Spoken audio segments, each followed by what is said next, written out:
So, Suella Braverman, the woman who became infamous for her series of attempts to curb free speeches, send migrants to Rwanda and whatnot, and then had to resign not just once but twice. First, she broke ministerial code when she was the Home Secretary in previous government. She had to resign before Rishi Sunak considered it fit to reappoint her in the same post.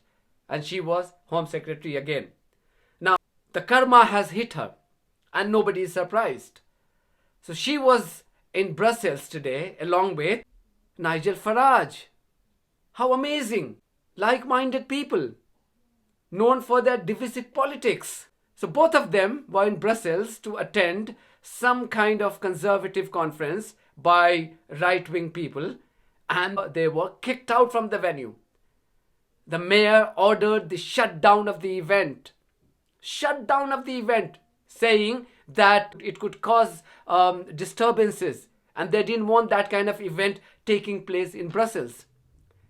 Now these two people are not happy. I mean, if you just listen to what Braverman had to say to Sky News immediately after that. First of all, she looks flustered. She thinks it's okay. She thinks, why is she not allowed to, indulge in similar antics in Brussels the way like she does back home? Because she gets away by spewing hate. So all kind of things are okay in UK. Why is it not okay, outside the UK, in other parts of the Europe? Listen to her. Your reaction to what's gone on here today?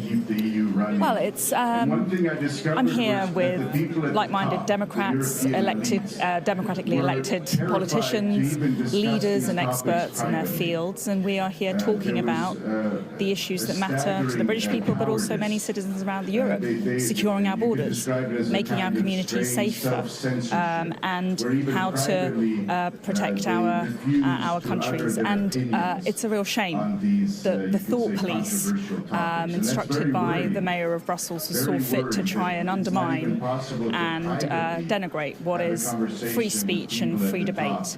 I remember the words of Mrs. Thatcher, and I'm going to misquote her, but the more ridiculous and far-fetched and extremist their attempts are to silence us, the more cheered on I am, because it just shows that they've lost the political argument. And just finally on this, I mean, you're a former Home Secretary, you know the police, you know the law in the UK. Do you think this could happen in the UK? Listen, what really does concern me here about what's happened here in Brussels is that last year, only last year, the Mayor of Brussels was happy to host the Mayor of Tehran here in Brussels, and yet he seems to be pretty offended by, as I say, democratically elected politicians, people from all over the European continent who are giving voice to millions of people talking about things like securing our borders. Could this happen in the UK? I generally think we have a culture of freedom of speech. We value debate and the free flow of ideas. It's a cherished foundation of our democracy, and long may it continue. Now, are you not surprised? Do you not detect an irony here that the woman who tried her best to curb free speech in the UK when she was the Home Secretary is now trying to invoke free speech to attack the administration in Brussels? How amazing! She was the one who had to face criticism from all the human rights group for her decision to curb free speech in her capacity as the Home Secretary.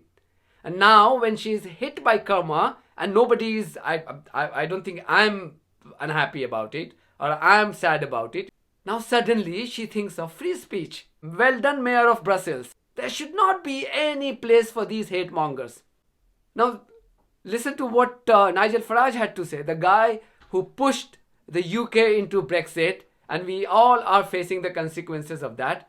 Now the guy is remembering Brexit and saying, now he's saying that it was right for UK to leave Europe.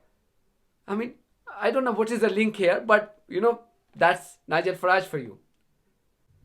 They have a notice to close. They will be closing it down shortly. Oh, really? I decided to make a discreet exit. What now, Mr. Farage? What happens now? Not personally. You? go for a drink, I think. No, I mean, look, I'm not going to stay when the police storm the place and get everybody out. I'm not going to get involved in the fight. But they will be closing this down this afternoon. They have a closure order. The police have it already. I've experienced cancel culture personally here. I've had, restaurants wouldn't serve me in Brussels in my last days as an MEP, coffee bars. Even the pub I used to use said I couldn't go there anymore. But what's happened here is now on the stage of where there is global media, we can see that legally held opinions from people who are going to win national elections is no longer acceptable here in Brussels, the home of globalism, because if you don't agree with ever closer union, you must be a bad dude. Do you think that's because of what you stand for, Mr. Farage? What, nation-state democracy? It could well be, yes. I don't think anybody is, sympathizing with these two individuals.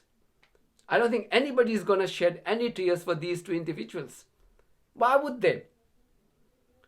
These two individuals and their like-minded people in the government and in British politics have been responsible for pushing the country to the place where we are right now. So much of division in society. I mean, the Braverman is the wife of proud Zionist. She has said it time and again. What do you expect from her? And by the way, who else were going to be speaking at this event? That will explain the true character of these two individuals. One speaker was the former spy chief of Germany. The guy himself revealed that he was being investigated for his involvement with right-wing extremism. Yes, right-wing extremism. Then he wrote an article comparing migrants to cancer. The same guy was one of the key speakers at this event. And Nigel Farage and Suella Braverman were meant to be sharing the stage with this individual. Now there was another scheduled speaker at this event called Rod Dreher, American writer. This guy, amongst many other things, he had justified the brutal massacre of 51 people in Christchurch mosque shooting in 2019. He had justified that. And what more, this chap was banned by Australia to enter the country because of his pro-terror views. But Suella Braverman was keen to share the stage with him. If this doesn't worry you, nothing would. She would be seeking re-election this year. Now you can imagine the quagmire that this country has been forced into by our selfish politicians. Shouldn't you need to be worried? So well done, Mayor of Brussels, once again.